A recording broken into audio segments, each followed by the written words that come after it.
ذكر رحمة ربك عبده زكريا إذ إذ نادى ربه نداء خفيا قد رضي الله.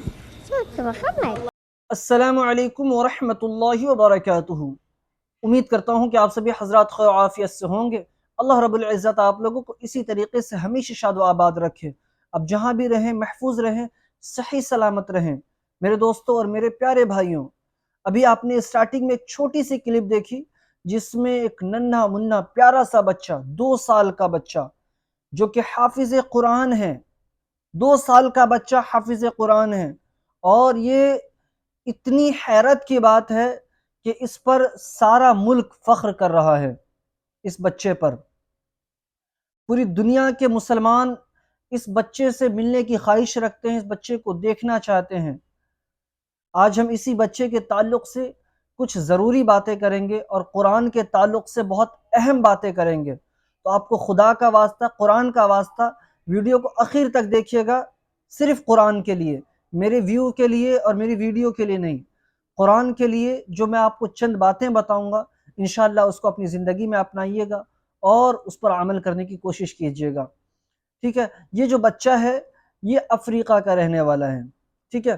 یہ افریقہ کا رہنے والا ہے، جزائر ایک جگہ ہے افریقہ میں، یہ وہاں پیدا ہوا اور یہ وہاں کا رہنے والا ہے۔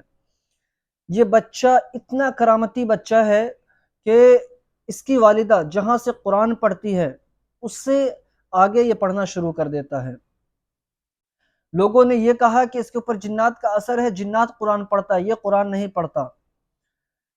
اس کی وجہ سے اس کی والدہ نے کافی عاملوں کے پاس چکر لگایا اور اس کا نتیجہ یہ نکلا کہ جس عامل کے پاس بھی جاتے وہ عامل جہاں سے قرآن پڑھنا شروع کرتا اس سے آگے یہ پڑھنا شروع کر دیتے، اس کے ساتھ ساتھ یہ تلاوت کرنا شروع کر دیتے۔ تو یہاں سے بات واضح ہو گئی کہ یہ کوئی جادو وادو اور کوئی جنات ونات نہیں ہے، یہ اللہ کی حکمت ہے، یہ اللہ کی ربوبیت ہے، یہ میرے رب کی عظمت ہے، یہ میرے رب کا کرشمہ ہے۔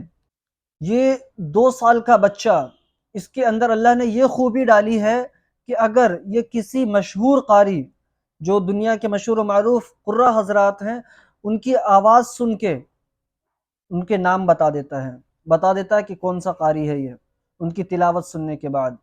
اور اس بچے کو سعودی عرب کے اندر ایک ایوارڈ بھی ملا ہوا ہے، سند بھی ملی ہوئی ہے اچھے قرآن ریسائٹر کی، ٹھیک ہے؟ اچھے جو قرآن حفظ کرنے والے بچے ہوتے ہیں ان میں ان کو اچھا خطاب بھی ملا ہوا ہے۔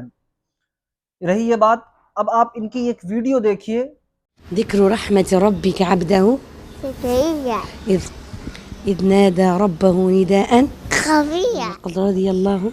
صوت محمد. الله أحد الله الصمد. آپ نے ویڈیو دیکھ لیں، ساری بات واضح ہو گئی یہاں پر، ٹھیک ہے؟ اب ہم دوسری بات کرتے ہیں یہاں سے۔ دوسری بات یہ کہ قرآن کو مٹانے کی سازشیں کرتے ہیں لوگ، قرآن کو مٹانے کی کوششیں کرتے ہیں لوگ۔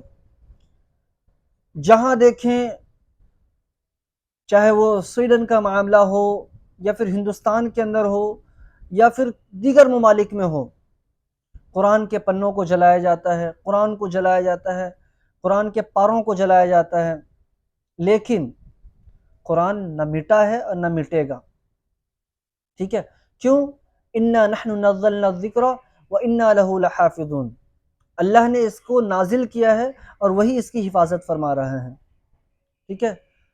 اب کس طریقے سے حفاظت فرما رہا ہے؟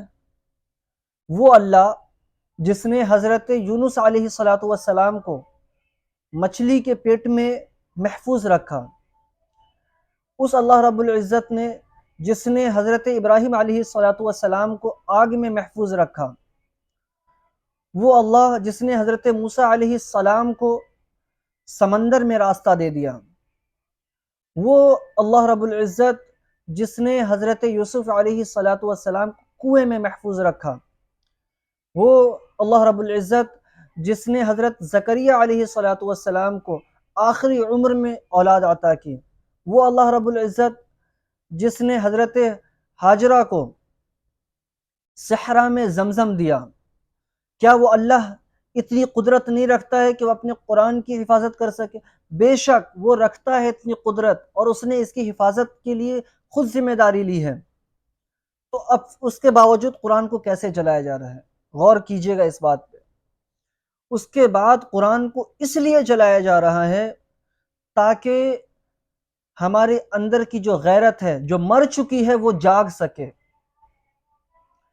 وہ کافر جنہیں قرآن کی عظمت ہی نہیں معلوم، جنہیں قرآن کا ایک حرف معلوم نہیں، جو سورہ فاتحہ تک نہیں پڑھ سکتے، وہ قرآن کی عظمت کو کیسے جانیں گے؟ اور جو قرآن کی عظمت کو جانتے ہیں وہ قرآن سے غافل ہیں۔ تو شاید اللہ رب العزت ہمیں ایسی چیزوں کو ہمارے لیے عبرت بناتا ہے کہ عبرت حاصل کرو۔ دیکھو، جس نے قرآن جلایا اس کو کیسا عذاب ملا، جس نے بھی قرآن کی بے عزتی کی ہے، قرآن کی بے حرمتی کی ہے، اس کے ساتھ اللہ نے ایسا معاملہ کیا ہے کہ لوگ اس سے عبرت حاصل کر سکیں۔ ہم قرآن سے اتنا دور ہو گئے، اتنا دور ہو گئے کہ ہم اس سے نصیحت ہی نہیں حاصل کر رہے ہیں۔ قرآن خود فرما رہا ہے کہ میں ھدی للناس، لوگوں کی ہدایت کے لیے آیا ہوں۔ اب بتائیں یہ کتنی معتبر کتاب ہے جو یہ خود کہہ رہی ہے کہ میں لوگوں کی ہدایت کے لیے ہوں، جو یہ بتاتی ہے نزل علی محمد، میں محمد پر نازل ہوئی ہوں، جو یہ بتاتی ہے شہر رمضان الذی انزل فیہ القرآن، میں رمضان میں نازل ہوئی ہوں، جو یہ کہتی ہے انا انزلناہ فی لیلۃ القدر، میں لیلۃ القدر میں نازل ہوئی ہوں۔ دنیا کی کوئی کتاب بھی خود کی گواہی نہیں دے سکتی، قرآن اپنے سچے ہونے کی دلیل خود دیتا ہے کہ میں ایک پاک کتاب ہوں، لوگ مجھ سے ہدایت لیں، میں ہدایت کے لیے آئی ہوں۔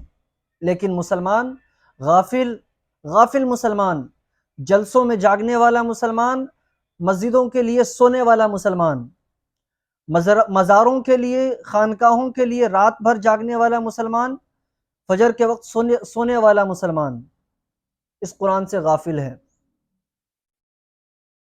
اپنے گھروں میں قرآن خوانی کروائیں گے سال میں ایک مرتبہ، اور یہ سوچیں گے کہ ساری رحمت میرے گھر میں آ جانی چاہیے۔ گھر میں رکھا ہوا قرآن کھول کے پڑھتے نہیں ہیں، باہر سے مولویوں کو بلا کے لے کے آتے ہیں اور یہ کہتے ہیں کہ یہ قرآن 10 منٹ میں مکمل کر دیجئے۔ خالہ اماں کا گھر سمجھ لیا ہے بالکل مدارس مکاتبوں کو، وہاں کے بچوں کو بلاؤ، قرآن پڑھواؤ، کھلا دو، بھگا دو۔ اپنے گھر کا رکھا ہوا قرآن کھول کے دیکھنا نہیں ہے اسے۔ ایک چھوٹا سا واقعہ میں شیئر کرتا ہوں آپ کے ساتھ۔ ایک شخص کے گھر میں مہمان آئے ہوئے تھے، حضرت آئے ہوئے تھے، اللہ والے۔ میں واقعہ بڑا لمبا ہے، میں شارٹ کر کے بتا رہا ہوں۔ تو وہ جس کے گھر میں مہمان بن کے گئے ہوئے تھے، ان کے ٹیبل پہ نا پیسہ رکھا ہوا تھا۔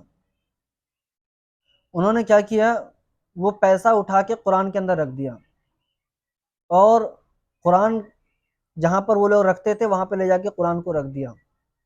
جب چلے گئے حضرت، گھر کے لوگ بات کرنے لگ گئے کہ حضرت تو چور نکلے، حضرت نے تو پیسہ چرا لیا۔ سب لوگ خاموش رہے، کچھ نہیں بولا۔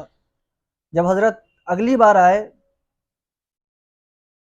تو حضرت سے دریافت کیا گیا، حضرت نے قرآن کھول کے دکھایا کہ پیسہ یہاں رکھا ہے۔ اس سے یہ بات ثابت ہوئی کہ حضرت کے جانے کے بعد اور واپس آنے تک کسی نے قرآن کھول کے نہیں دیکھا۔ یہ حال ہے، ایسی حالت ہو گئی ہے ہماری۔ شرم نہیں آتی ہمیں، ضمیر مردہ ہو چکا ہے، قرآن کی اہمیت کو نہیں سمجھ رہے۔ اتنا چھوٹا سا بچہ، 2 سال کا بچہ قرآن کو ایسے پڑھ رہا ہے جیسے کوئی بہت ازبر حافظ، بہت ذہن والا حافظ، جو 10 سال تراویح سنانے کے بعد اور 10 سال دور کرنے کے بعد اس رفتار میں پڑھتا ہے اور اس انداز میں پڑھتا ہے، وہ 2 سال کا بچہ پڑھ رہا ہے۔ نصیحت حاصل کریں، عبرت لیں ان سب چیزوں سے۔ اپنے بچوں کو مدارسوں میں بھیجیں، مکاتبوں میں بھیجیں، دین پڑھائیں، بچوں کو قرآن پڑھائیں تاکہ وہ سمجھ سکیں۔ امید کرتا ہوں کہ آپ کو میری چند باتیں پسند آئی ہوں گی، پسند آئی ہیں تو احباب میں شیئر کریں اور مجھے اپنی دعاؤں میں یاد رکھیں۔ میں آپ کا اپنا شاہ عالم نظامی، السلام علیکم۔